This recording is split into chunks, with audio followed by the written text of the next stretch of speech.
What's going on, everyone? Welcome back to Sharpen the Public. As always, I am your host, Deej, back again in our preview episode here for Week 11. I'm sitting here with Andy. Hey, Andy, how are you? It's good to see you again. Good to see you, dude. Back in the green, which is awesome. For you. Don't look like yeah, for me. Don't look like shit like I did last episode. I want to apologize for those that I graced with that horrible looking presence that I had last episode. Also, like, I can't believe it. Like, I feels like it felt like I was finally kind of back in that zone, and I still have that feeling right now. As I was writing my early best bets article that came out Sunday evening, I still feel like I'm kind of sitting in the pocket here, just slinging the rock. I already got 2 plays I love this week, and a couple others I've been looking at prepping for this episode. So I can't wait to dive into the slate. I know you didn't necessarily have as good of luck as I did, but you had also been on an absolute heater leading up to it. Yeah, I mean, it's ebbs and flows, right, in sports betting. But yeah, I didn't have the best week. 4-6, down a little bit over 2 units. Thankfully, the 2-0 Thursday night helped me, stay afloat, because Sunday was pretty bad. Despite me, I feel like I read things pretty well. Talked about it on the previous podcast, the recap episode for Week 10. I kind of predicted like what was happening with the public. The public did slightly worse, and the sharps did really well. However, I just did not read the games properly, and I picked the wrong ones, and that happens. But I'm excited for this slate. It's a really exciting one with a lot of great matchups, but the spreads are very large this week, so it's a bit of an interesting Week 11 here. But we've got a lot of divisional matchup. It's going to be really fun, so I'm excited to break this one down for you. So thank you for checking us out. This is, again, Sharpen the Public, the only sports betting podcast focused on leveraging public betting information so we can win more bets in the NFL. Andy and I are going to sit here, break down Week 11, and it's going to be really exciting. Andy, you said you got a chance to listen to the beginning of the recap episode, right? Yeah, I was able to get through the first third or so of the episode. Again, just absolutely love your stage presence by yourself. Beautiful voice. Really gets me going throughout the day. I'm glad to think. I never really thought myself having a podcast voice, but at least you think so. One of my buddies. Better than having a podcast face, brother. That's all right. That's true. Yeah, that hangover face on Friday wasn't doing you any favors. Yeah, but that was radio face right there. That was the brown liquor talking. It's not good. No, that's okay.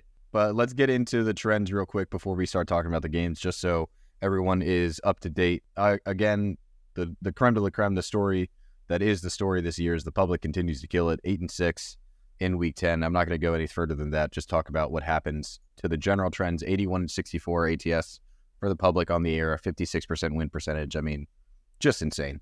Just insane. I just want to hear your thoughts on that. Just telling the public would win you money this year. Literally just telling the public. It's insane. I never thought I'd say it. I really didn't. Yeah. Especially this far into the season. It's interesting. And it's still, God, I just still feel the same way. I think it's actionable. I think that we can start to see this come, at least, it maybe not back down to where we'd expect it to be, but back down to like regress enough to where we can make money off of it. We're in the final 8 weeks of the season now. Holy shit! But yeah, these final 8 weeks of the season, we can actually make that actionable. I feel like, and I know you agree from what you said. Totally, yeah, I definitely agree. But it's also crazy how fast this year has gone by. It's crazy that we're already in fucking Week 11.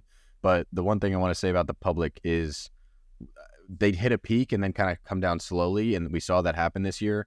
Week 5, they went 10-4. Then Week 6, they dropped to 7-8, kind of that midpoint, and that's what I think we're at right now at the 8-6. And then they had a 5-8 week. So maybe we're going to see a similar thing. I don't know if it's necessarily actionable. But I agree. I think at some point it's going to come back down. Not going to beat a dead horse there. Money percentage 77-68. ATS on the season. Sharp differential 76-69. Both improving from that. Money percentage went 50% this week, and then sharp differential went 11-3. So really exciting, positive regression for the sharp differential. That's great to see. Going to look to back that this week. Hopefully the golden rule, Andy, 2-0 in Week 10. Hopefully it can come back and have another good week in Week 11. I'm looking forward to saying that it went undefeated again. I'm all the way out on Geico and Golden Rule, dude. I'm out. That was all last season for me. I'm all in on the new trends. Yeah, I'm all in on the new trends. Officially, new trend, I sold all my stock. It feels like I broke up with a girlfriend, but I mean, all the shit's got out, all the shit's moved out. Don't have to worry about it anymore. I'm on with the new. So I like these new trends. Yeah, she's gone. The new trend on the block is the 21-7 ATS trend between 10 and 14% sharp differential. I think that's going to stay as hot as it is? Possibly. I think it's going to kind of teeter around 50% and kind of level out towards what we saw last year. But I'm happy, more than happy to back you backing it. All the power. Yeah. There's other stuff that I'm acting on too, but that is one that I always am keeping an eye out for. Sure. Public on overs 33 and 47. The big thing there is 7 and 16, above 70%. Public confidence. Public on the under 39 and 25. Big thing there. 16 and 9 actually below 54%. Then kind of really realistically even across the rest of it. 8 and 6 above 70%. I with the totals, they've been obviously so crazy this year. People are heavily betting the primetime unders. It's like 27 or 26 and 7 throughout the season, which is just absurd. I think it's 5-0 in morning games on Sunday, which is also just crazy. So I don't know if we're going to see any type of crazy movement in the numbers totals wise, but just keep that in mind as we talk about unders for the rest of the season. And I'll run through these, Andy, before you get this point in. Money percentage on the under 52 and 38, sharp differential on the under 69 and 45, money percentage on the over 22 and 34, sharp differential on the over 14 and 17. Yeah, huge bounce back for the sharps last week. Massive. Yeah, and across the board. And you had been calling that, saying that was coming. I'm glad that it finally arrived. And can we expect that to continue over the next few weeks? You tell me. Hopefully. I think so. I mean, we definitely saw it. Yeah, we saw it last year too. We saw like I talked about in the middle, like half point episode, how the sharp differential really took a stride in the second half of the year. And I think it's obvious when the people with more money are more confident because they've seen the teams play. They can say, hey, all right, I'm more willing to put my money on the line here because I have more of a inclining, whatever the word is, of what's going to happen. Thank you. Inkling of what's going to happen. Yeah. But obviously this is not a grammar podcast. It's just us talking about football. That's all I have for the trends. Anything you want to get to before we start hitting all the games? No, I don't want to burn too much time on my thoughts because I thought you did a really good job of giving your thoughts on the podcast at the beginning of the week. So if y'all haven't already, go ahead and check out DJ's podcast to start the week. You can hear what some of his actionable items are based on the trends that he lists off throughout that podcast. And then you can kind of take that and pair it with this podcast here as a supplement to what you're going to be wanting to bet on this weekend and what should be looking for on Sunday. So I think you and I are going to have a ton of thoughts about this slate. So I think we just jump right into it. No need to preview or go ahead. Yeah, before we jump into it, I do want to also point out in the previous episode, I also took a look at the public money sharp stuff on each team as I went through all the games. So keep that in mind that was also talked about. I'll try and fill those in as we talk about some of these games here if it falls into the conversation. But if you're interested, reach out to me if I didn't talk about the team, but that's also there. But anyway, we've got a lot of divisional matchups to talk about. We're recording here on Wednesday, so if we talk about the number of bets, this is per Wednesday. Obviously, we're talking public betting data, which is out on Wednesday, and then obviously changes week to week, day to day, and will be different on Sunday, but it's also important to see what happens in the beginning of the week. But we're going to start with the Sunday first game that I see, which is Titans at Jags. We're going to skip over the Thursday night game because I likely won't get this out by then, but that is what it is. Titans, 6.5-point road dogs, or 7 points, wherever you see it, in Jacksonville, with 76% of the bets on Jacksonville and 47% of the money on the Titans, giving them a 23% sharp differential. This, Andy, feels like a quintessential Mike Vrabel spot. The Jags coming off a big loss to the Niners. And I obviously... Disagree. Okay, that's good. More disagreeing go ahead. from us. Yeah. Obviously, I don't think what the Jags showed against the Niners is what they're capable of, clearly. They were on a 5-0 tear, then went into the bye and come out getting clobbered at home. Whereas the Titans are just kind of like floating by with Will Levis, and I think that's why you see so much public, backing right now on the Jaguars, because they're the far better team. I think their defensive line will be absolutely able to handle Will Levis and create pressure, which we saw in the Steelers game. Will Levis against pressure could not get much done. And, there's two sides of the Titans offense with Will Levis at quarterback. There's what happened in the first game where he played with DeAndre Hopkins and he scored 3 touchdowns. And then there's also the side of things that have happened the last 2 weeks. And I am afraid of that, but I do like the Titans here because I think this is a quintessential Mike Vrabel, like knows the Jacksonville team. Jacksonville will come out with a win, so I don't hate them in a teaser here with the total set at 40, but I love the sharp differential towards the Titans. I think this is a great spot to back a road dog in a division where you have two very different teams. However, the play styles don't necessarily mean, like, I don't know if the Jags really match up incredibly well against the Titans. Yeah, I mean, you read my mind with Jacksonville as a perfect teaser leg here. They're going to be bouncing back after a 34-3 embarrassment to the Niners, in my opinion, as well as the Titans, like you said, have just kind of been getting by with Will Levis. This is a perfect spot for Travis Etienne and company to just run through this Titans defensive line, where I really favor that matchup. I think I might be looking at Etienne props as well. I do have Jaguars as one of my teaser legs for my early best bets article that I put out Sunday night. I also have the under 40 because I don't think that Jacksonville's defense is okay.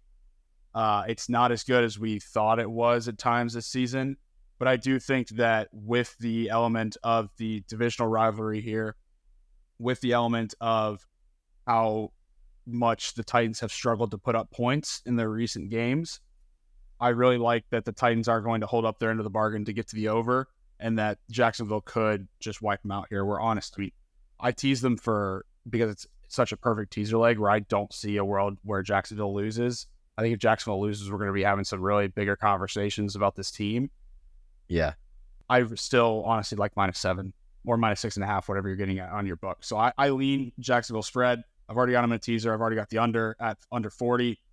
And looks like the money's going on the over. So we'll see if the bets go that way too. But still early. There's only 11,000 bets in this game. So that's going to completely be thrown on its head by the time that Sunday rolls around. But yeah, you can see a lot more in-depth analysis on that one, as well as my thoughts on the teaser as a whole on happyhoursports.net. Just go to the NFL Week 11 betting preview and best bets.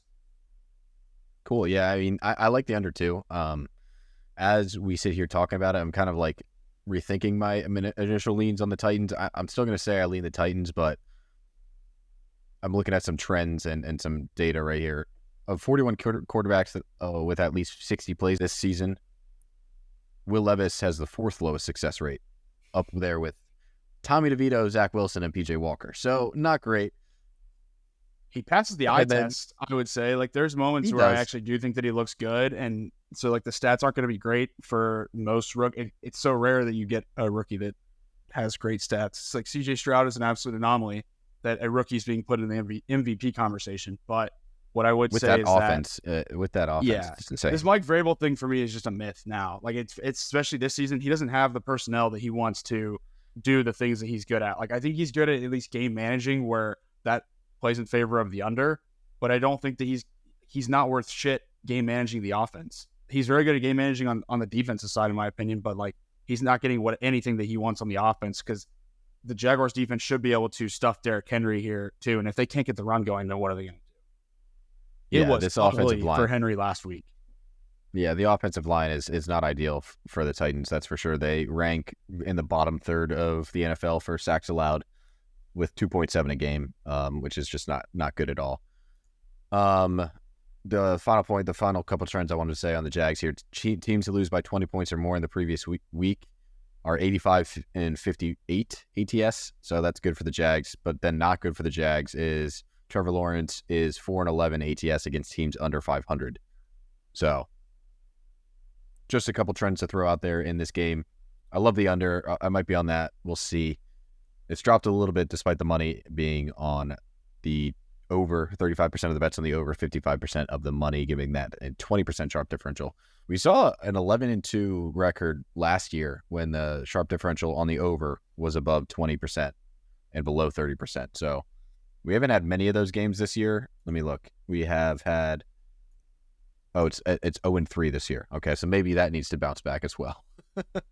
But who's to say? Let's move on to Chargers -3 in Green Bay. Ugh. LA getting, yeah, no. It feels like we say that for every Packers game. Yeah, really. Yeah. LA favored, which is crazy. 74% of the public on the Chargers, 46% of the money on the Packers, giving them a 20% sharp edge. I understand why the public is clearly on the Chargers here. They just went toe-to-toe with the Lions in LA in the shootout. However, if there's any offense or defense that can allow Jordan Love's offense to score points, it's the Chargers defense. And that's why I lean Packers. The Packers coming off a very rough end of the game in Pittsburgh, and a game that they probably should have covered, where the line ended at 3.5 and the game finished at 4 points. A lot of crazy stuff happening there. So getting them back at home here as home dogs, I love. I'm not going to say I love what I'm seeing out of Jordan Love, ironically, but I don't think this Chargers defense can do enough. And, the Packers defense still has remnants of showing, prowess. They showed it against the Rams offense a couple of weeks ago where they held them to below 10 points. So not a lot of hard facts for me right there, but I don't see myself backing the road favorite here in the Chargers by any means with what they've got on defense. Yeah. So I'm with you. The ATS piece here, both teams are 4-5 ATS, so not great. They're both 4-5, puts you right on the cusp of the bottom 10 in the league, as well as the over-under here. The Chargers are 3-6 to the over this season, and Green Bay is 4-5 to the over. So these games are trending under for both these teams. And what I'll add to that is that Green Bay's defense is allowing 20.2 points per game. So the defense is at least serviceable enough that they're tied for 11th with Pittsburgh, and everyone's been lauding Pittsburgh's defense as the only thing that's keeping that ship afloat. And Green Bay's right there with them in points per game allowed. I really like the under for that reason, where I think that they're going to be able to at least contain Justin Herbert and company, who haven't looked extremely dynamic. Eckler and Keenan Allen have been really solid fantasy guys when healthy, but they're the only two. It's the only two weapons that they have. And if the Packers can do anything hindering either of those guys, then the Chargers offense is completely shut down. The Packers on the other end, I agree. This would be the time for Jordan Love to score some points. Can he do that? The Chargers defense is abysmal, but can he do that? That's what makes me really like the under here. I don't know if I think when he does score, it's going to be slow. It's going to take time to get there. He's still learning what the fuck's going on. You still have such inexperienced receivers. It seems like people agree with me because there's a 26% sharp on the under, even though the bets are split at 49-51. How do you feel about the total? I like the under too, but I liked the under the fucking Lions Chargers game, and I got absolutely murdered on that. So that's Lions Chargers though. That's two high powered offenses. Yeah, I mean, obviously the Packers are not the Lions on offense. They've clearly got a lot of offensive problems. 30th in completion percentage, 23rd in yards per pass attempt, 22nd in passing rating, 7th in picks. It's not great. I don't buy into backing the Chargers here as a road favorite, but the total feels low for a Chargers game. If the Packers are going to cover, then they're going to have to prevent Herbert from scoring, and they're going to have to turn him over, because clearly the only thing keeping them afloat on the converse side for the Steelers is their offense, right? So, but the Chargers defense isn't going to stop the Packers either. Despite them being young and whatnot, they've got to score some points. So you saw the Packers at home kind of quelch the Rams, and yes, there was a lot of injury issues there, and the Rams have a terrible offensive line, but I see a similar thing happening here. I don't know if they hold them to 0, or hold them to 10. I think it's more, Packers win 24-17, 24-21. So that total comes into play, and I'm a little iffy on it being so low for a Chargers game. Not necessarily low in this NFL right now. Yeah, that's why I said I heavily lean in. I'm not going to rip it now, even though I really want to. I'm going to sit this one out, but just double down that I really lean this under solely because of the matchup with the Packers defense that is not getting talked about enough. just based on the points per game that they're allowing compared to the people around them, where everyone's loving those defenses that are being discussed, and they're allowing a similar amount of points to those guys. Yeah. What I'm going to be curious to see in this one, I mean, the total's moving up, and the totals also, the spread's also moving in favor of the Chargers. I think if we see it go to 3.5, it'll probably be instantly bet down back to 3. But I want to see like which way it kind of fluctuates, if it's going up to 2.5 and coming down, or vice versa. So that's what I'm going to be looking forward towards Sunday, especially as we see. I'm sure the public's going to continue to come in on the Chargers, especially after the Lions game. But we'll see. We'll see, especially also with the Packers not covering against the Steelers. But that's what I'll say about that one as we move into our first division. I guess it's not our first. Is it our first? No, it's not our first. Our second divisional matchup: Giants +9 in our nation's capital, playing the Commanders. 81% of the bets on the Giants, 86% of the money on the Giants. Andy, why is that? Why is the entire world on the New York Football Giants after they get blown out in Dallas? I don't get that. I'm glad people understand that the Commanders should never be a 10-point favorite. Also, it is bullshit that Action said that this opened at 8. It did not open at 8. This was at 10. So I think it may have been 10.5. I'm glad people know that the Commanders should not be that big of a favorite. It's like the week 1 situation where it was Cardinals and Commanders. We were like, no, you guys keep saying the Cardinals are shit. I don't give a fuck. Like, the Commanders are also not that good. It's a similar thing. Issue is Tommy DeVito looks like you or I out there. He really does. He does not look like a serviceable NFL quarterback. The man's living at home. He's getting spaghetti every Sunday night when he gets home from the game. Not to make fun of it. I lived at home too. I get it. I respect it. But I mean, yeah, me too. Yeah, I respect it. I respect it. But his family members are not even wearing his jersey. They're wearing other teams' jerseys. I thought that was wild. Yeah, that was wild. Like, what are we doing? I don't know. Yeah. Taylor Heineke, Taylor Heineke, Sam Howell, the former Taylor Heineke replacement is whatever. Sam Howell's actually looked really good. That's what I was going to say. He's looked pretty good despite getting sacked like a historic amount of times this year. I think the difference in this matchup of Sam Howell versus Tommy DeVito is that veteranship versus not veteranship. Clearly, he's played not many games, but I'm saying he looks way better than Tommy DeVito. And the entire world's on the Giants because it's 10 points for the Commanders. However, the Commanders if you look at them, not necessarily the final scores and how many losses they have, they're not playing poorly. They just went into Seattle and lost on a last-minute field goal. They played the Eagles twice and have looked really good in both games. And I don't know if it's like, I thought it was fluky. However, as they're doing it more consistently and doing it on the road, that's giving me a lot more confidence in this Commanders team. Now, do I think they can cover 10 points to a home or to a divisional rival? Not at face value, but when you put the Giants like in front of them and it's like, oh my God, it's Tommy DeVito. And then you look at how many injuries they have. And it's not even like Dexter Lawrence is going crazy on their defense, the Giants, that is. I don't hate the Commanders here. I'm not surprised it was bet down from 10.5 to now to 9.5. I'm curious to see kind of where things fluctuate as we get more bets. But I'll probably just bet the under and live with that because the Giants aren't putting up points up.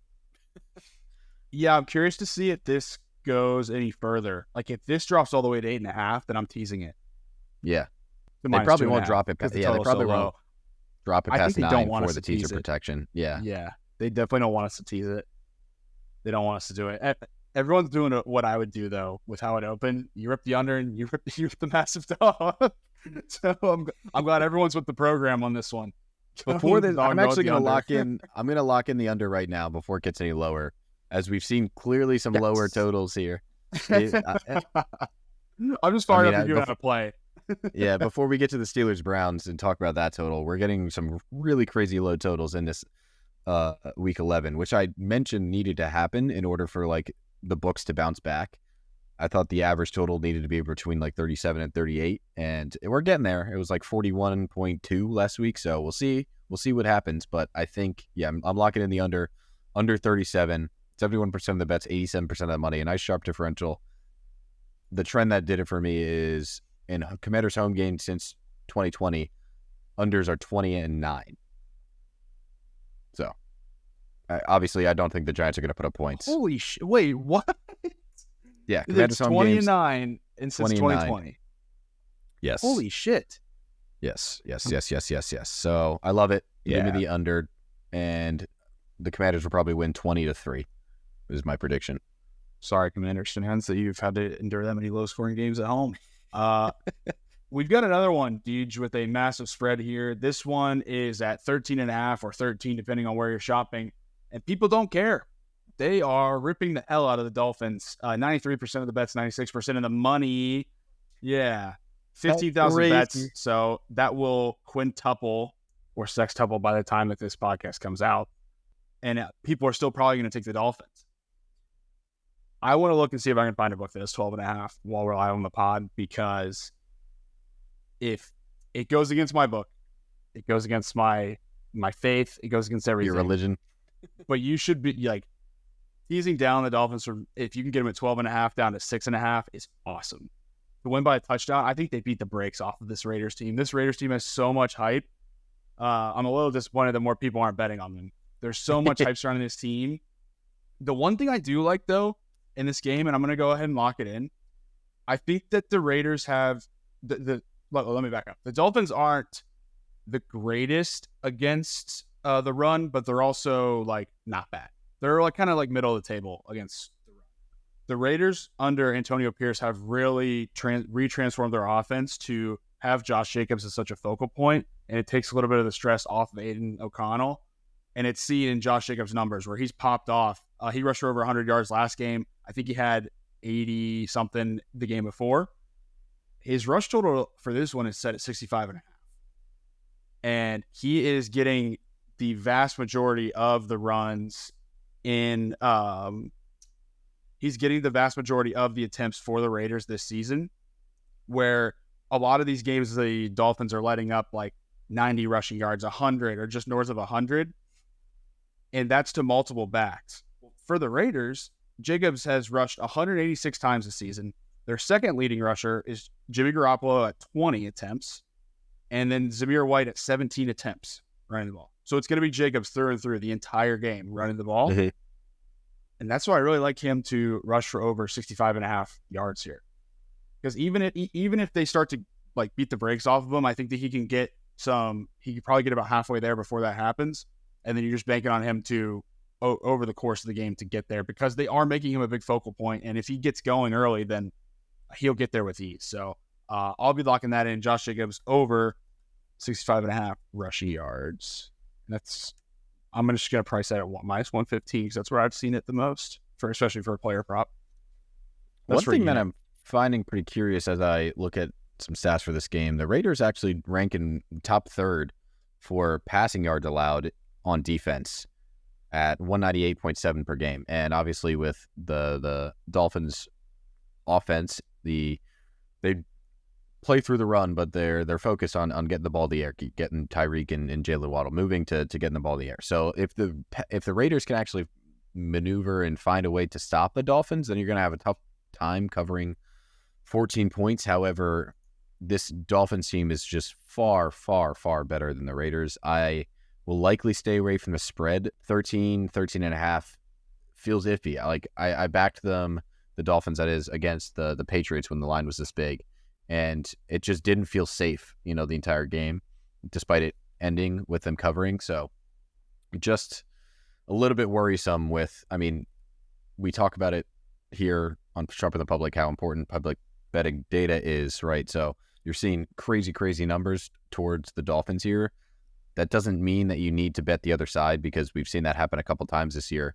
85+% of the bets were on the Lions a couple weeks ago, and then a few weeks before that, so many, I think 90%, and then it dropped to like 87 or something, where it was on the Dolphins when they covered against the Patriots. So you don't need to be scared of these crazy numbers, and that's kind of the point of what we talk about here on Sharpen the Public. But from my perspective, I don't necessarily think the Dolphins match up great against the Raiders defense, especially what you said with Josh Jacobs and the run against the Dolphins defense as well. So not saying that the Raiders are going to come out and win, but I want to say something too. Like, part of the reason why their passing is so good for the Dolphins is because, one, they do so much motion. They do motion every play. But two, they are able to establish the run so nicely against teams where Mostert has had an amazing season. A-Chain popped off. A-Chain is they're getting A-Chain back too. Yeah. And they're getting A-Chain back. And where I see the Dolphins succeeding in beating the piss out of Las Vegas here, Las Vegas is the fourth worst team in rushing yards per game allowed at 135.6. They don't have any Devon A-Chain player props up yet. The only place I saw anything fantasy or player prop wise was Underdog. I saw Mostert is like higher or lower than half of a touchdown rushing or receiving. I'm not going to mess with that, but I will wait for A-Chain props to come out too, because there is a world where I probably end up taking both running backs in this game, and I just think they run the ball a ton, which, you know what? If they run the ball a ton, maybe the Raiders cover. But I really do think that the Dolphins are going to destroy this Raiders team, because when you look at the hype that has surrounded this Raiders side, they didn't play anybody the last two games. Right. I agree. Yeah, don't get me wrong. The Dolphins are far better, and they could easily win this game by 30 points. That doesn't mean that I'm not scared of the Dolphins covering and beating themselves, because the crux of the Dolphins is their defense. They've gotten not blown out, but destroyed by the Chiefs. I won't say destroyed. They've lost to the Chiefs, Eagles, and Bills because their defense sucks. And if they have holes, they can easily make it difficult to cover 14 points. And that's why I don't love the spread. I do like the total. I like the under. The under is moving. The total's moving, sorry. 68% of the bets on the over. Obviously, people want to see points in Dolphins games. That's not surprising. 51% differential towards the under. I love it. Not going to lock it in now. I'm going to see if that keeps moving. But, yeah. Again, the last thing I want to say is, in the last decade, teams off a loss who are a home favorite in the next week, which is Miami, also acting as the public side, are 185, 220, and 9 ATS, which is a 45% win percentage. So that includes Miami. Yeah, I just don't. When you play the Jets and the Giants, your first two games with a new head coach, I would hope that you win. I really do. So congrats to the Raiders for getting those wins. Let's see if you're legit, and put your money where your mouth is as a 13.5-point dog on the road in Miami. Is that all you got for this one? Because I'm excited to talk about the next one. Are you? This is going to be a good one. The last thing I'll say about the Dolphins Raiders is Dolphins are off a bye, so maybe they're just hungry and off a loss. So like they could just be really, really needing this bounce back to just go murder the Raiders. Be like, okay, we're back. It's going to happen. Okay, you can intro the next one. Yeah, and while you speak on this one, I'm going to look and see if I can find Dolphins minus 12.5 somewhere so I can put it in a teaser. Okay. All right, coming up next, we have the Cardinals and Texans. Cardinals are back to plus 4.5 or 5.5 in some markets. That's just that zone where the spread bounces back and forth all week long. The number it doesn't matter.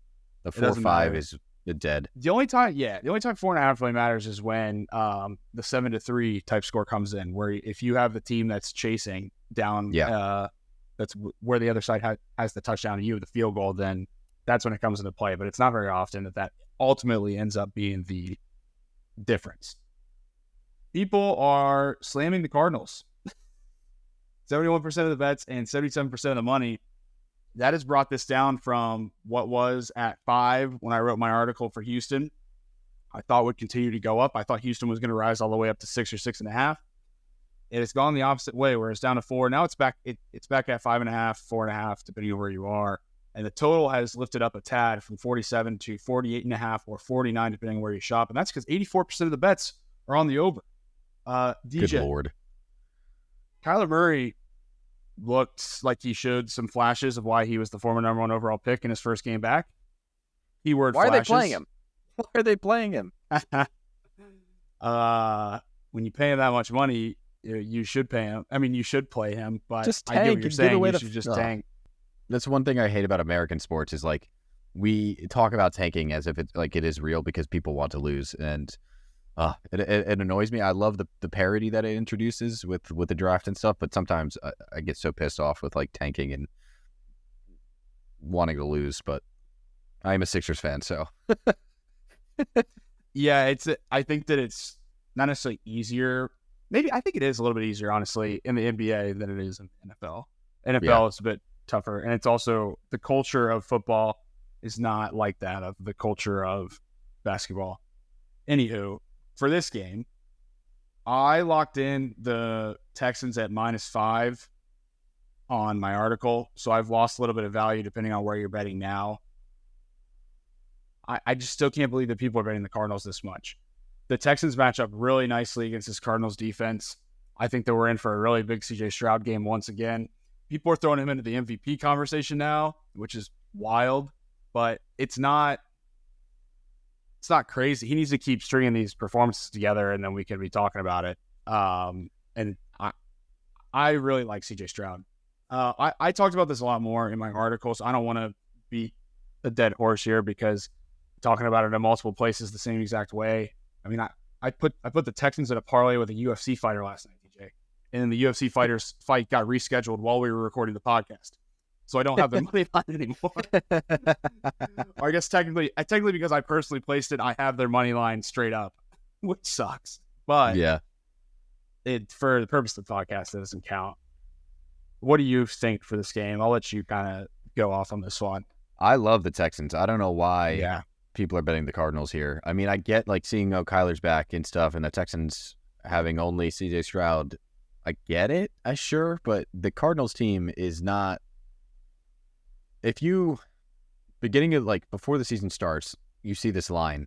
What do you think? Like, what is it? Maybe a point, maybe 2 points. There's a reason it's moved to 5.5, and that difference is CJ Stroud and what he's done to this offense. Not saying that Kyler Murray is not going to bring that type of dynamic play to the Cardinals offense. However, I don't think they need that. I think the Texans are like, we are a team. We could make the playoffs. We could win this division. I mean, they just beat the Bengals in Cincinnati, now have 3 straight home games against the Cardinals, the Jags, and the Broncos. If they win these 3 games, including beating the Jags, they are in the run for the playoffs. Not even just the playoffs, the division. So this is a huge like string of games for the Texans, and I think they're just going to be far more motivated than the Cardinals, and I don't understand why the public is not necessarily seeing that. We'll definitely see what happens like as the week goes on, but I love this anything less than a touchdown, really. I think the offense of the Texans is far better than the Cardinals. They've shown that, keeping up with the Bucs when they scored 40 points, putting up over 40, and the 2 crazy comeback wins for CJ Stroud. And then they also can stop offenses like their defense, which was my crux. I thought that was their biggest issue, yet they just beat the Bengals in Cincinnati. So I think the Texans are checking a lot of my boxes, and I won't bet them now because I'm curious to see if we're just seeing a little bit of a numbers thing here at the beginning of the week, but I love the Texans. I'm with you, man. Yeah, I hope that it stays this way where everyone's betting the Cardinals because I might end up putting more on Houston, realistically. Especially as let's talk about it like we expect the public to regress too. So like we're fading the public on the Cardinals, both of us. I'm not loving the public on the Dolphins. I'm not loving the public on the Giants. I'm not loving the public on the Chargers. Not loving the public on the Jags. Like this is all kind of in line with what I expect to happen this week. So I'm loving it right now.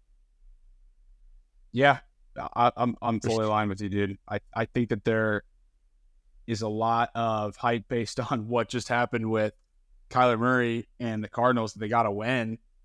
I mean, but who is it against? Is the Falcons. That's a team that we've been shitting on all year. They're so incompetent. Yeah. Arthur Smith shaved his mustache and they're still fucking losing. They're still shit. Like it doesn't matter. So it doesn't matter. I'm just surprised that the Texans coming off of this big win against the Bengals isn't getting more talk. Right, and I agree. People are more hype about the Cardinals winning against the Falcons. It makes no sense. It doesn't make any sense. It makes no sense. There's 2 crazy comebacks from CJ Stroud in the last 2 games, and yet no one wants to back it. It doesn't make any sense. Maybe we are the new public, and the public is the new sharp side. I don't know what's going on. Spoiler alert, he's not going to be making a comeback against the Arizona Cardinals on Sunday. I can promise you that. You can book that. So the only issue that I have is Stroud is 0-3 as a favorite ATS, but we'll see. That means he's got to get one. He's got to get one. There's no way. Hey, if he's MVP, if he's MVP, he can't be 0-4 ATS. That's a favorite. That's shit. That's true. It's true. Yeah, that's true. Mahomes style. Don't remember that. Bears plus 8.5 in Detroit. Another divisional matchup of two powerhouses in the NFC. Chicago, oh God, 71% of the bets on Detroit, 82% of the money on the Bears right now, 53% sharp differential. I'm assuming that the money is coming in on the Bears because of what's happened recently with the Lions. Like, we were so high on the Lions, and yes, they come out with a win in LA, yet barely, by the skin of their teeth after allowing, 30 plus points to the Chargers. However, the Chargers offense and the Bears offense, not quite comparable. Justin Fields, what's his status? Let me look at the He's injury active. report. He's Yeah, active Justin now, Fields is right? playing, and I think that's why we're seeing all this money come in. The money already knew, but yet the spread is not moving. Vegas is standing pat with where they are. So Vegas either likes their position on the money, or they like that they have all these tickets with the public. I don't know what Vegas is thinking here, but obviously they like it enough to where they're keeping the spread where it is. That's enough for me to stay away from this one, because I kind of like the Bears on the spread, but I also don't trust Justin Fields after 4 weeks off. And he did look a bit more rough to start this season than right before he got hurt, he was finally kind of looking like himself again, and then he got hurt. So I don't know what version of Justin Fields we're going to get, if it's going to be the beginning of the season version or right before he got hurt. I think we're a little ways away from how dynamic he was last season. But if you're going to do it against any defense, like this Lions defense has been susceptible to being scored on, as we saw in the Chargers game. We've seen it in some other games too. They're allowing a decent chunk of points. So I'm going to stay away from a side here. Maybe lean over, in my opinion, where I think that there will be some decent scoring on both sides, especially for the Lions. This Bears defense is horrendous, bro. It's so bad. Yeah, it's not good. They should be able to tee off on this Bears defense, and then you're just kind of banking on Justin Fields getting his. If you're banking on Justin Fields at least doing enough to score enough points, but maybe not to cover, then I think you would like the over, kind of like I do. So I lean over here. Yeah, I like the over too. The thing about the Detroit defense, and we saw it obviously evidenced in the Chargers game, is they're very pass susceptible, and it's why Keenan Allen went basically off and why the Chargers were able to move down the field so quickly, because their secondary is pretty rough. And you can look at the stats. Detroit is one in the bottom third of passing touchdowns allowed this year with 1.7 per game, close to the Bears at 2. So I love the over, because if the Bears are going to stay in this game, it is through the air and getting DJ Moore involved. So I like that there. The issue for me on the spread, which I also agree it's kind of wonky. I understand Justin Fields is back, but the Bears were also 8.5 point dogs at home to New Orleans. Now they're 8.5 point dogs in Detroit. I don't quite get it. Like, I don't know if Justin Fields is worth. If you just look at those lines plainly, what do you think? Maybe they should now be a 10 or an 11.5 point favorite or dogs in Detroit based on the difference between Detroit and New Orleans. Now throw Justin Fields in the mix and it's like a 5 or 6 point differential when you talk about that. So I don't quite get it, and it feels a bit fishy to me that the Lions are only 7.5 point favorites here. But I guess it's because of what happened in LA. So curious for me on the spread there, but totals moved up a lot, and I'm with you there. Money is coming in on the under, but it's early. So fun game, I think. I think we might see a lot of points here in this divisional matchup, which is rare, but yeah, I'm excited to just watch this one, just to see the status of Justin Fields, what version of him we're going to get. It's going to be really interesting to me. So totally. I'm excited for this game. Polar opposite, though. We're flipping the script. We're going to the Steelers and Browns, which news came out today that Deshaun Watson is done for the season. So Massage Boy will be getting a lot of massages on that shoulder over the coming weeks, and he is going to be replaced by PJ Walker again, I believe, or is it Dorian Thompson Robinson, whatever the hell his name is. It's going to Steelers have gone all the way down to +1 or a pick 'em, depending on where you're betting. Browns are -1 or a pick 'em. The thing here is the total. The total just plummeted from 38 to 32.5. This is what I'm talking about. This is the totals I'm looking for. You can get the Steelers +1.5 on FanDuel, and FanDuel is also offering the Dolphins at -12.5. Wow. The only book I was able to find on BetStamp, by the way, sign up for BetStamp, use our code HAPPY so they know that we sent you. I track all my bets on. I love it there, and I also use it for line shopping too. So definitely download BetStamp and use code HAPPY so that they know we sent you. We love our partners over at BetStamp, and we have a lot of promotions with them through some sportsbook signups that you can find all over our site as well. Not all over as like it's in your face, more so all over that we have plenty of areas where you should be able to take advantage of some sportsbook bonuses in your area. FanDuel, I'm sure if you're in a state with legal sports betting, everybody's got it. The only issue with them is their teaser pricing. And I am going to go off of it. I'm a man of honor here. I'm not going to make up my my line here on a teaser, even though I'm used to my typical minus 120 on the books I use. But they are at minus 134 for this teaser because you're incorporating in the juice. Because the Dolphins are minus 115. Steelers are plus 1.5, minus 120. Teaser is at minus 134. I'm doing it, dude. I love this teaser. I think that with how low the total is for the Steelers and Browns, you're getting the Steelers defense in a dream matchup against this quarterback that is struggling, a quarterback that has shown, oh my God, why did we trade Josh Dobbs? And the Steelers defense is the only thing holding them up because the offense is not doing shit. I can't wait to see what clips of George Pickens we get when he rages about not getting the ball enough this week, because those have been awesome to see over the last few weeks. Just hopefully he gets 200 more yards, because I've got him over 750 and over 775 on 2 different bets. But that's neither here nor there. I think that getting the Steelers up to plus 7.5 is a great spot with such a low total, as well as a great defensive matchup for them. I don't know how the Browns are going to score at all. Even though it's at home, I don't know how it's going to happen. So give me the Steelers. Maybe the Steelers score like 10 points, 14 points. And then the Browns, even if the Browns win by some miracle of God by like 3 or something, you're still covering the spread. There's no world where the Browns win this by more than a touchdown, if they even win. So I'll go with the Steelers plus 7.5. Dolphins minus 6.5, which is out. It's out of my school of thought. It's out of my. It's not textbook by me, but it's just so good, so good. So such juicy. a guy in the Dolphins. So minus 134 is the juice on that. The juice really sucks, but we're gonna suck it up and go for the win here. I'm just gonna do the win a unit because we're paying so much on the juice. I love Steelers too. I mean, it's clear that, I mean, this is a quintessential Mike Tomlin spot, as we talked about, the quintessential variable spot earlier. +1 dogs in AFC North, backup quarterback in Cleveland. 74% of the bets on Steelers, 83% of the money. That's only going to continue to go up. The Steelers might transition into being favorites by the time this happens on Sunday. Under total. I think, what was it? Saints.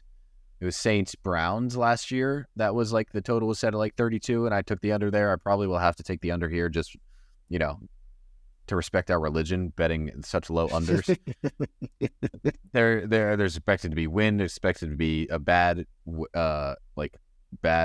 Sunday in Cleveland. So game wise, with it might be DTR. I might have misspoke when I said PJ Walker, but with DTR and this defensive front for the Steelers that is hungry. I mean, they just beat the Packers. They still think they have a shot at the playoffs.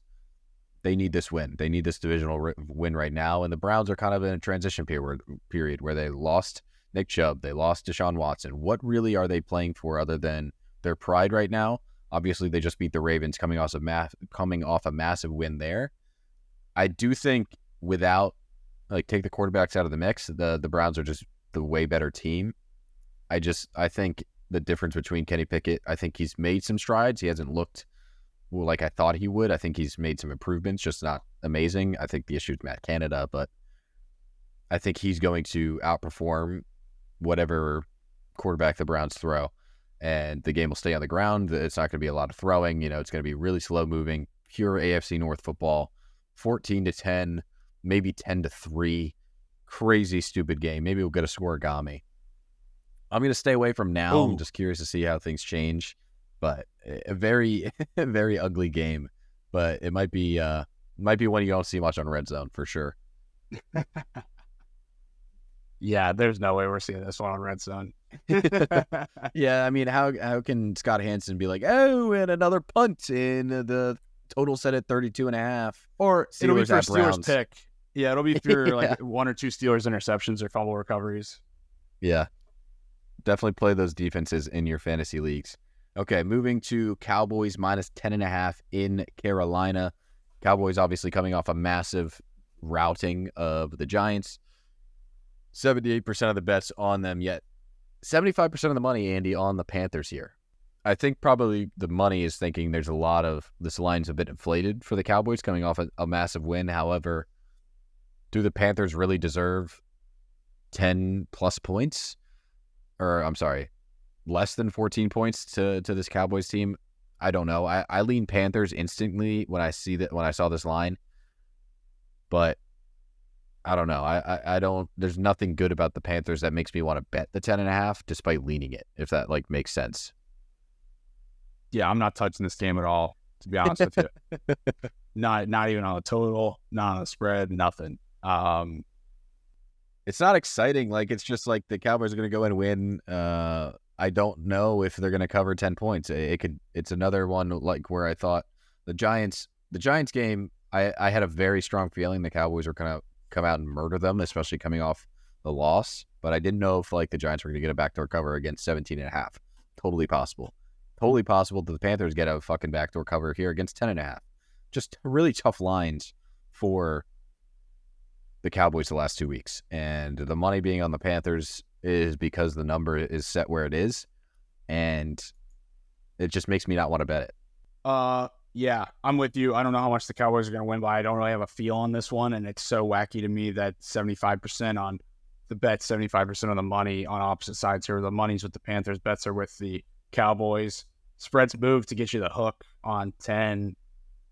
So now it's 10.5, but I'm staying away. I have no read on what type of Bryce Young we're going to get, how the Panthers are going to look. Road game it's a decent bit of travel for the Cowboys to get here, but should be fun in Charlotte, seeing all the Cowboys fans be around town. Glad I won't be in town to see them all come out because they're so annoying, but the way I see it, yeah, they are very annoying. I was at the Eagles Commanders game a couple weeks ago, like I said, and there was Cowboys guy, like a bunch of Cowboys fans in their Cowboys jerseys. Like, what the fuck are you doing? My sister yelled at them. Like, what the fuck are you doing here? She always goes off. Yeah, she always goes off on those people. But anyway, yeah, the Cowboys still have incentives to come out and win, because if the Eagles, lose against the Chiefs this week, and then we've got a tough string of games, lose against the Bills or something crazy, Cowboys think they have a shot at the division. So they're going to come out and try and murder teams as much as they can. And does that mean that they're going to cover? Not necessarily. What Dak are we going to get? What Bryce Young are we going to get? I don't have a read. Don't want to bet it. Moving on, Bucs plus 11.5 in Santa Clara. 86% of the bets on the Niners, 71% of the money on the Bucs. Clearly, the money is thinking that the Bucs line is a bit inflated after their destruction of the Jaguars, right? However, there's a reason 14% of the public is on the Bucs. Like, what have the Bucs shown us in the last couple of weeks? They looked so slow. I loved the under last week in the Titans-Bucs game, and that cashed with ease when they won 20-6. So the offense in Tampa Bay is so one-dimensional. It's so boring. It's hopefully Baker can get the ball out with under 2 seconds to Mike Evans. And then if he has any bit of time, he'll throw the ball deep to Mike Evans. That's it. Rashad White isn't doing anything crazy. Their offensive line is allowing so much pressure. And now they have to face Santa Clara and Nick Bosa, who are they're going to continue to be hungry. And that's why at the beginning we said this slate is so difficult with the Lions, because they're also fucking large, 10.5, 11.5, Raiders plus 13.5. This is another really tough one. Like, the public's going to be on the Niners. The money's going to be on the Bucs, but what have the Bucs shown us that make it worth backing them? Especially against this Niners defense that wants to win, wants that first place position in the NFC. This is another one. I just don't. I have no appetite for these double-digit spreads, to be honest with you. It just feels reckless to me to bet on these, because we don't know what type of Buccaneers team we're going to get. We don't know what type of Panthers team we're going to get. So I totally agree with you now. And it's the same shit. All the money is on the big spread, but then all the public is on the is laying the points. So, and both these games are low totals with massive spreads. Like, the Panthers game's at 42, this one's at 41.5. Yeah. I don't know what to do. with the Niners, it's so weird. Yeah. With the Niners getting Debo and Trent Williams back, I didn't expect them to have such a crazy bounce back. over the last couple of weeks to what we saw in the Jags game. However, they looked incredible against a team that we thought in the Jags was going to be really good. So the Niners kind of scare me right now, and I think they could cover 12 easily against this Bucs team that has not looked good. Their defense has been okay, but it's not like they're playing world beaters. I mean, they just beat Will Levis and held him to not throwing much, right? So I think they're going to have a really difficult time against the Niners. I don't know. One thing I do know is that I will be starting to back McCaffrey anytime touchdown. I'm just going to roll over my winnings. Hopefully he goes to like 10, 12 games this time. Doesn't beat his own record. But if he, what is that? The guy, they said if you roll over $100, you made like over $1 million on the 17 game streak that he had. So he didn't get it last game. So it's time to start rolling it over now. Lock it in. Whatever it is, it's probably going to be like minus 200 for him to score a touchdown, but it doesn't matter. Just roll over all of your winnings on McCaffrey to score. Best of luck. I'm not doing it for the 1 week that it loses. Amazing. It lost last week. That's what I'm saying. It's bound to start. It's time to start a new one. Time to start a new one. Whatever. Yeah, again, man, there are games I love in this slate, and there are games that I hate.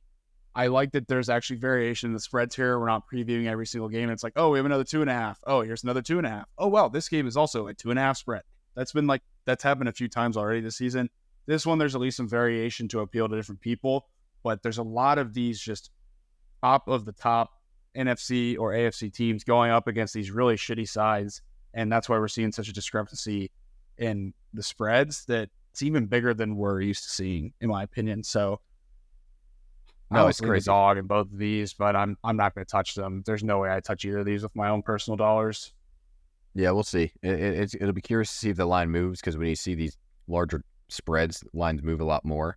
So I'm curious to see as the money comes in which way it's changing, but I'm not sure I'll be on them yet either. Moving to a smaller spread, another divisional matchup in the NFC West. Seahawks -1 in LA facing the Rams. 56% of the bets on the Rams, 83% of the money on the Rams as well, given that 27% sharp differential.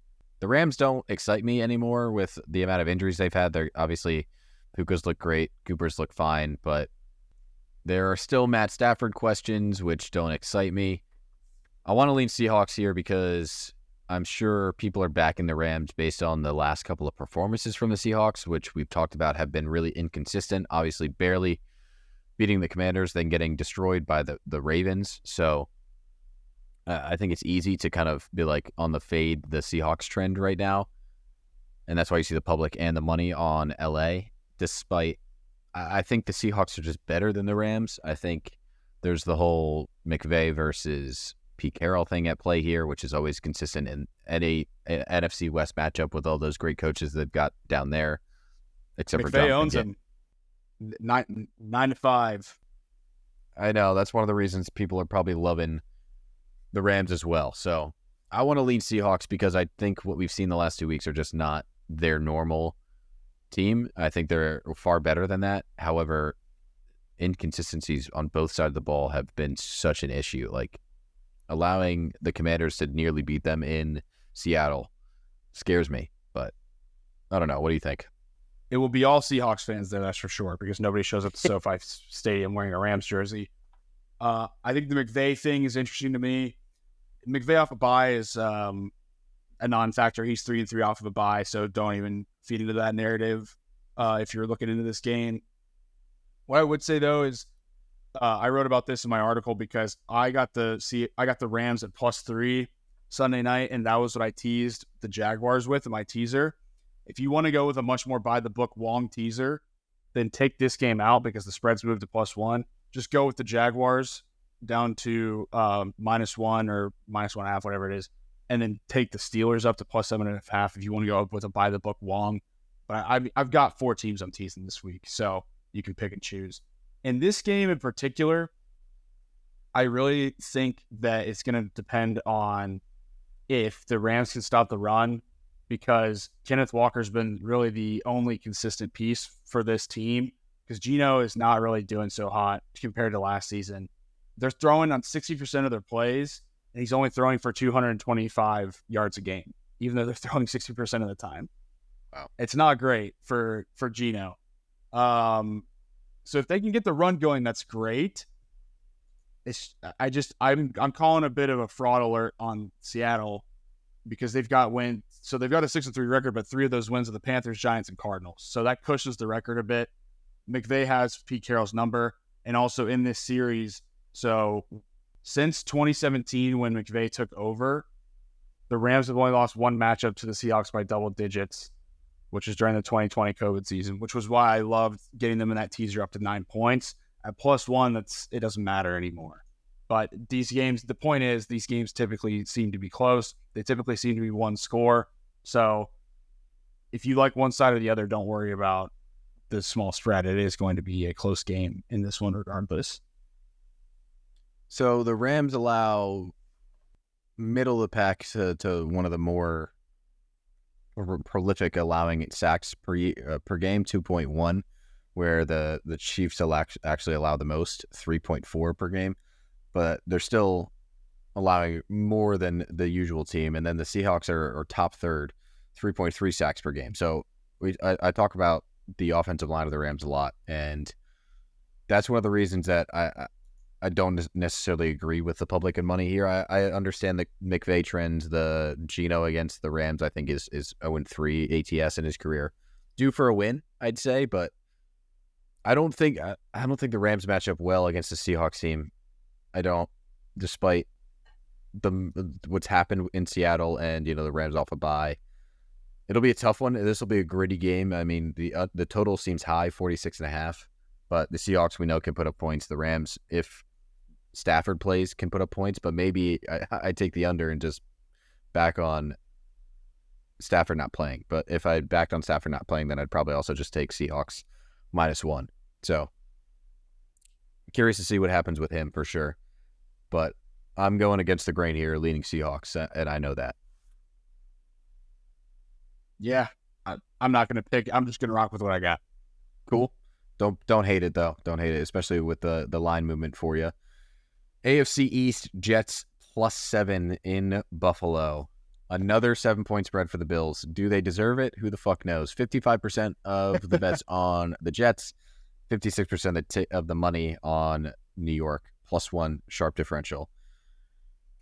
This is such an ugly one. I mean, obviously the Bills lost to the Jets already once this season. The Jets are floating, we'll say, with Zach Wilson, and their defense is keeping them afloat, but they just lost to the Raiders on Monday night.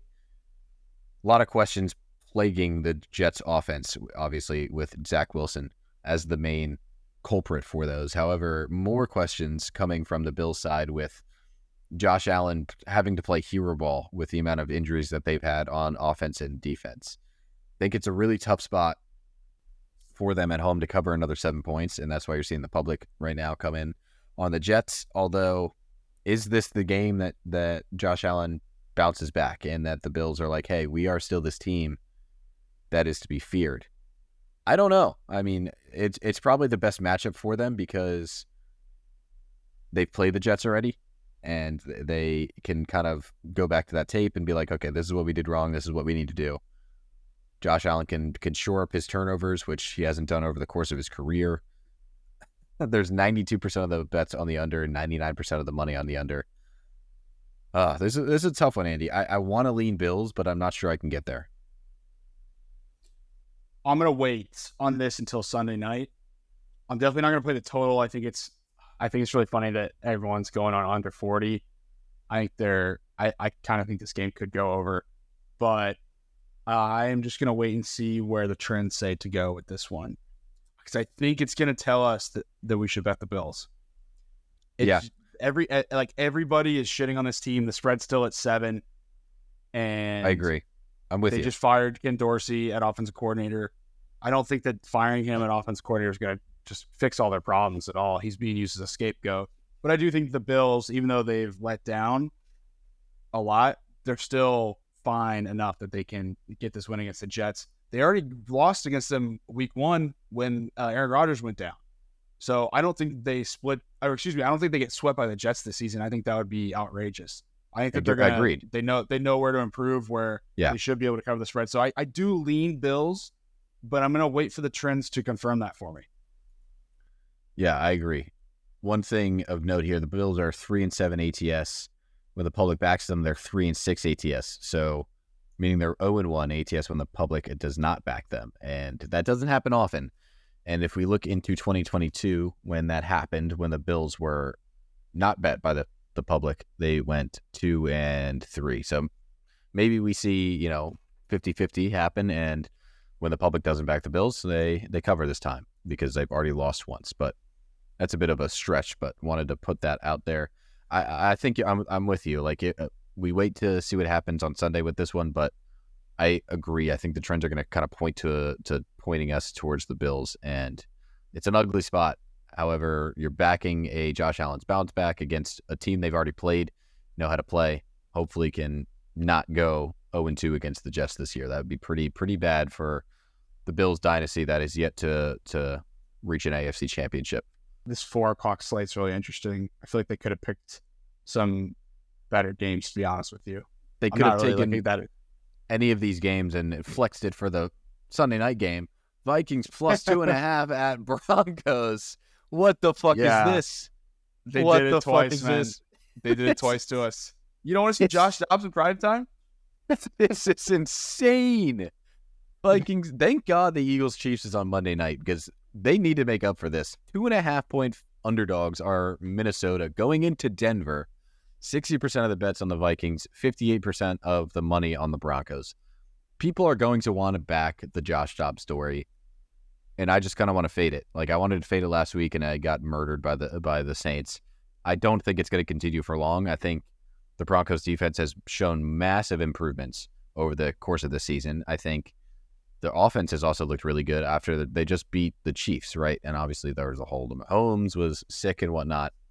I just really think this is, Sean Payton and Russell Wilson are finally looking like they're on the same page. They're clicking a little bit. Not going to say that the Broncos are the best team in the NFL, but Russ, making some plays where he looks like old Russ, like that touchdown to Cortland Sutton where he ran around and then ran to his left and threw it in the back of the end zone. That was awesome. That was vintage Russ. So getting them below a field goal here is great. I know you hate Russ, but I'm fading the Josh Dobbs story here.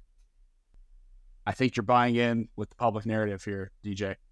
The public is on the Vikings. It's 60-40 with only 11,000 bets. Like, we'll see where it actually happens. We will. There's only 11,000 bets on this. I am all aboard Josh Dobbs hype train. I'm all aboard. It's because you hate the Broncos. Awesome matchup for Get off your bias. I hate the Broncos. No. You know what? Fuck the Broncos. You're exactly right. But also, Denver's not great against the pass. They're getting Justin Jefferson back, and Dobbs has been very strongly utilizing Jordan JJ's Addison. back. Yes, that's huge. That is huge. What's not being talked about more? He already was utilizing Jordan Addison plenty. He's already, thank you. He's already utilizing Jordan Addison plenty. He's utilized TJ Hawkinson a ton. Getting Jay Jettas back is going to be massive. Where Denver's allowing 23.3 completions per game to opponents. That ranks them 23rd in the NFL. Denver is allowing 10.4 opponent yards per completion. That ranks them 22nd in the NFL. Denver is allowing 243 passing yards per game. That ranks them 23rd in the NFL. They are not good against the pass. I know you said they've improved, but also it's a quality of opponent thing too, where obviously the Bills are floundering right now. Denver has had a fairly easy road leading up to this game, and now they're going up against a dynamic passing offense led by Josh Dobbs. I think you're giving the keys. Huh? They just beat the Chiefs. That's fine. It's a fluke. I'm so out on this team, bro. Everybody's on the Broncos. I know you are. No, they're not. Everybody's on the Broncos now. No, they're not. Yes. Why is the public right now? Why is the public on the Vikings then? It's 11,000 bets and it's only 60%. Okay, we'll see what happens. If it was like 90, like some of the other ones, then I'd raise the flag and think it's going to stay there. But I don't think this is indicative of where things are going to go. 76% of the bets and 78% of the money on the under. Yeah, I think that's where people are going to wind up by the time that the podcast releases and by the time that the games happen. But I think that this defense against the pass for the Broncos is not great at all. And they're not. You're saying they're not great, but they've improved. They were, in the first 5 weeks, they were 32nd in EPA per play allowed. And now, since week 6, they're 10th. And they played the Bills and the Chiefs. Since week 6. They've also played so they lost the Chiefs in the first 6 weeks. So then they had a chance to readjust. What did they allow? They had a chance to readjust. How many 19 points? Yes, 19 points. With 293 passing yards for the Chiefs. That's a lot of passing yards. To Mahomes. Yeah, but yes. But they're going to allow passing yards. Not then to fucking Josh Dobbs. They allowed 17 to the Packers the next week. And they had 10 days to prep for that game. Then they beat the Chiefs. Did you and I? No, you and I did not watch that one together. That was Halloween. And then the Bills. They had a bye week to prep for the Bills too. It's not like I'm not hearing anything crazy. I'm just saying the EPA per play, 32nd to 10th. It's improved. I'm not buying that much stock in that, dude. Congrats they didn't get swept by their division rival. Like, I think that they caught Mahomes at a good time. They also had time to prep. Like, I agree, but I also don't think 17. I'm not buying the Josh Dobbs hype. I am. I'm all in, dude. I think the Saints defense figured them out second half, and that they really rallied that comeback. So maybe the Dolphins have that Saints tape. But honestly, I mean, they're not going to get any free handouts from the Saints because the Saints don't like Sean Payton right now since he left. So I'm not even fuck the spread, dude. Give me the money line. What is the best money line I can find right now on BetStamp? Give me 2 seconds. We'll do a gentleman's wager. Yeah, I'm cool with that. I don't love it yet. Wait till Sunday and remind me Sunday. I can get Vikings money line at plus 125 in a couple spots. No, those are like fake books. Oh no, Vikings money line plus 123 on Pinnacle. Give me that shit. 1 unit. All right, you do you. I don't buy it, but I mean, I love the respect for it. I mean, again, I love Josh Dobbs. I don't think this is a spot for the Vikings with them getting a JJ back. Okay, moving to the much better game. Eagles at Chiefs on Monday night. Taylor Swift will be in attendance. Jason Kelce will not be in attendance. They're meeting each other's parents for their first time. It's going to be a massive, massive media day in Kansas City. Huge game. Obviously, the Super Bowl rematch. 57% of the bets on the Eagles. You mentioned Taylor Swift first before the Super Bowl rematch. This is fucked. This is fucked. 56% of the money on the Eagles. I think this is going to be probably split the entire way till Sunday. Money and bets. I'm curious to hear where you lean. Obviously, both teams coming off a bye. I'm biased towards the Eagles. Both teams have been favored the entire season, and now the Eagles are finally an underdog for the first time. What do you think? That's pretty typical home. Like, if Vegas doesn't know the side, they're just going to give the home team 3 points or 2.5. Oh yeah. As we saw in our matchup before this for Sunday Night Football, the Vikings and Broncos, right? It's the same logic, of course. I don't have anything, dude. I think I'm just going to sit back and enjoy, to be honest, or figure it out on Monday. This is one I have no clue on right now, to be honest with you. I think that the Eagles will definitely be out for revenge. So put that into my statistical analysis there, that we've got a revenge game on our hands after the Super Bowl loss. I would be interested to see, I'm sure it's out there, what the team, so like every now, it doesn't always happen this way, but every now and again, you do get a Super Bowl rematch the season after they played in the Super Bowl. Like I said, not crazy often, but it has happened enough that I think that somebody's probably tracking that out there. I'd be interested to see what that looks like and if there is a lot of bounce back or if it's still the team who won the Super Bowl ends up winning again. I lean the Chiefs here if I'm just going to pick, but I do think that it's a tough one because both teams are coming off a bye, correct? Yes. So extra time to prep. It literally is a Super Bowl rematch because you get 2 weeks before the Super Bowl. You're getting 2 weeks before this one. 2 weeks and a day since it's on Monday. So I'm most likely going to stay away. Maybe I'll do some props and pretend it's the Super Bowl, kind of practice and get ready for February. This is an awesome one. It's going to be a game of the year candidate for sure.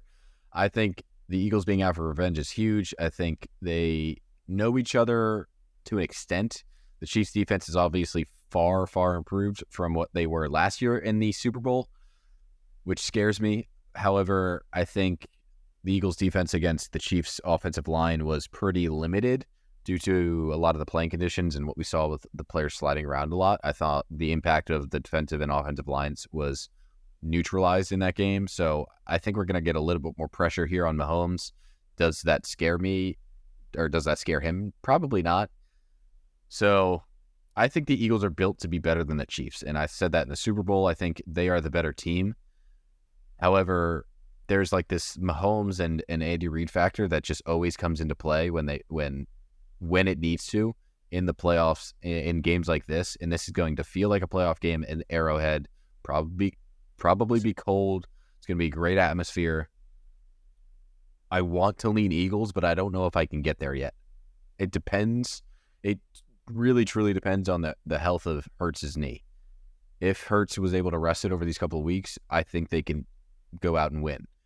But if he looks like he did against the Commanders, where he's kind of like limping and hobbling around, and the Chiefs can take advantage of that with their improved defense and say, hey, we're going to say that he's not going to run. We're going to not put a spy on him. We're going to put one of the linebackers on, one of our, like, in the slot, and then help out in the secondary. So, you stop A.J. Brown. There's no Dallas Goedert, which is an issue for the Eagles. Then you have an issue. Then you've got a problem if you're back in the Eagles here. So very curious to see the news on his knee throughout the week, and we'll keep an eye on that. But I don't know. I'm scared to back the Eagles here without Dallas Goedert and the improvements the Chiefs have made on defense. So going to be a really, really fun game. Totals dropped 4 points. So keep that in mind. Primetime unders on Monday are 11-1 this season. So, like, if we were to get an over, it'd probably be this one. But both defenses are very good. So if there's a reason it's dropped so far. That's what I'll say. Yeah, I couldn't put it any better than you did there, because I don't have a ton to offer on this one. I think the game speaks for itself, and people are going to be talking about this one incessantly leading up to it. So what more can we offer here? Because we don't have a ton from the trend standpoint. You know what I mean? The only thing that's noteworthy is like how much people are betting the under, and the total has moved. So that's my big takeaway on this one, is just continue to monitor that total. But we'll see, man. We'll see. That would be another primetime under. It's going to be awesome. It's going to be a great game. Could be a Super Bowl preview again, which would be awesome. I don't know how many that would be times crazy. we've seen back-to-back matchups in the Super Bowl, but obviously we've got ways away from seeing that happen. Really exciting, really great slate. Just aside from the crazy spreads that we've seen, the Giants and the fucking Cowboys, but going to be a fun week. I'm excited to get into this one. Hopefully I can get a bounce back, Andy. Hopefully you can continue a hot streak, get your teasers going. You need to see a few of those go through the hoop. Yes, dude. We need it so bad. We need it. I gave out 3 plays in this podcast, so I'm all the way back. But you know what? I gave out, 1 last week? And then I gave none. A positive week, and you gave out none. So you gave out what? You gave out 1 today? Yeah, you gave out 1. You have the under 1. 37 in Giants and Commies. So yep. I've got Josh Jacobs over rushing yards. I've got Miami and Steelers in a teaser on FanDuel, -134. That pains me, but the Vikings money line will make up for it because it's at +123. That'll go through the hoop for sure. If you are watching this video, you made it this far, it means you hopefully like the analysis. Sure. So please give us a like, give us a subscribe, share it with your friends and family, everyone you know, share it with everyone you talk to, because that helps us out more than you can imagine. So really appreciate y'all supporting us. And again, make sure to tune into Pilsners and Prelims UFC podcast. We preview UFC Vegas 82 between Brendan Allen and Paul Craig going down this Saturday. It's an okay card, so if you don't know what to bet on, then come see what we're doing, because I think I took 5. Yeah, I took 5 underdogs on the main card. So love it. We're rocking with the dogs. We're rocking with the dogs in UFC, and I'm rocking with the dogs in Sunday Night Football. DJ, any closing remarks? Absolutely. Thank you guys for listening. This is always Sharpen the Public, the only sports betting podcast focused on leveraging public betting trends. As always, Andy and I are here Fridays to preview every week in the NFL, talking about public betting data and everything that you can't get anywhere else. So thank you guys for tuning in and listening to us talk about every game on the slate here. God, we talk a lot, but it was a lot of fun. This was a long episode, but I appreciate you guys sticking by with us. Please keep checking us out. Give us a like, follow, subscribe wherever you're listening to, especially on YouTube. We're continuing to try to grow that platform as well. So thank you for checking us out everywhere. as always, yeah, we're going to keep plugging away, and hopefully we can continue to see some teasers go through the hoop, see some golden rule trend hits. It's going to be a good week. I'm sending positive vibes to our trends. Yep, I'm sending positive vibes to everyone except for the Denver Broncos. I love it. Yeah, I mean, I will be sending vibes to the Broncos, please. Please, Sean Payton. Thank you. And I don't have to stress about the Colts. Oh, my God. I mean, who's the worst 5-5 team? The Raiders or the Colts? You tell me. I don't know. I told you about the Colts and the Pats, though. I told you. You did. Horrible game, though. Horrible. Terrible. Anywho. Anyway, we can fade the Colts next week.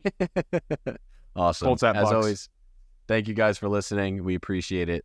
We will catch you in the next one in the recap episode that comes out on Tuesday. Thanks for listening. The boys bet better with beer.